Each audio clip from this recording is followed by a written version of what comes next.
बापरे, मार्केट किती पडलंय. मार्केटमध्ये तर सुनामी आली आहे. हो ना, मी पण माझी लमसम इन्व्हेस्टमेंट काढून घेणार आहे. अरे भूषण, मला असं वाटतं की मी पण एसआयपी बंद करायला हवी. मला आता ती रिस्क नकोच आहे. अरे चिल गाईज, एवढं पॅनिक व्हायची काही गरज नाही. आपण सरांशी बोलू. सर, स्टॉक मार्केट पडलंय, सगळं जग पॅनिक झालंय, त्यात हे दोघंही पॅनिक झाले. वेदश्री म्हणते मला एसआयपी तोडायची, भूषण म्हणतोय मला वन टाइम इन्व्हेस्टमेंट तोडायची. तुम्हीच मार्गदर्शन करा आता यांना. वेदश्री, तू एक मला सांग, कधी गोल्ड परचेस केलंय का? ऑफकोर्स सर, मी दर महिन्याला 10,000ची एसआयपी, गोल्ड एसआयपी करते. ग्रेट. आता मी एक सोपं उदाहरण देतो.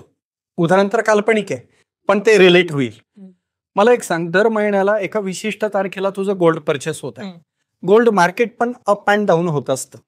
सगळ्याच वेळेस तुला एकच भाव मिळतोय का? नाही, बरोबर.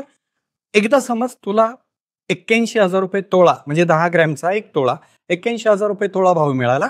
एकदा तुला मिळाला 60,000, एकदा मिळाला 75,000 आणि एकदा मिळाला 88,000. यामध्ये 4 परचेस मध्ये ना एक परचेस तुझ्या खूप फायद्याचा आहे. सांग बरं ते कोणतं? 60,000. 60,000. बापरे, गोल्ड मार्केट डाऊन असताना 60,000 भाव असताना तुझा फायदा कसा? 60,000ला जेव्हा मी परचेस केलं सोनं, तेव्हा ते मला जास्त मिळालं, त्याचे ग्रॅम्स जास्त होते. सोपं आहे. 60,000ला गोल्ड मार्केट डाऊन असताना तुझं जेव्हा परचेस होत आहे तिथं तुला सोनं जास्त मिळत आहे. इकडे शेअर बाजारात असा सेल लागलाय समज, आणि शेअर बाजारात सुद्धा एनएव्ही डाऊन झाल्यामुळे तुला जास्त सोनं मिळणार आहे.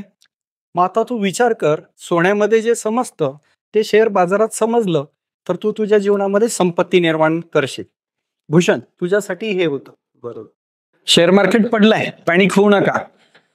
शेअर मार्केट पडलं जरी असलं तरी तुमची गुंतवणूक सातत्यपूर्ण चालू ठेवा. लॉंग टर्म मध्ये नक्कीच संपत्ती निर्माण होईल.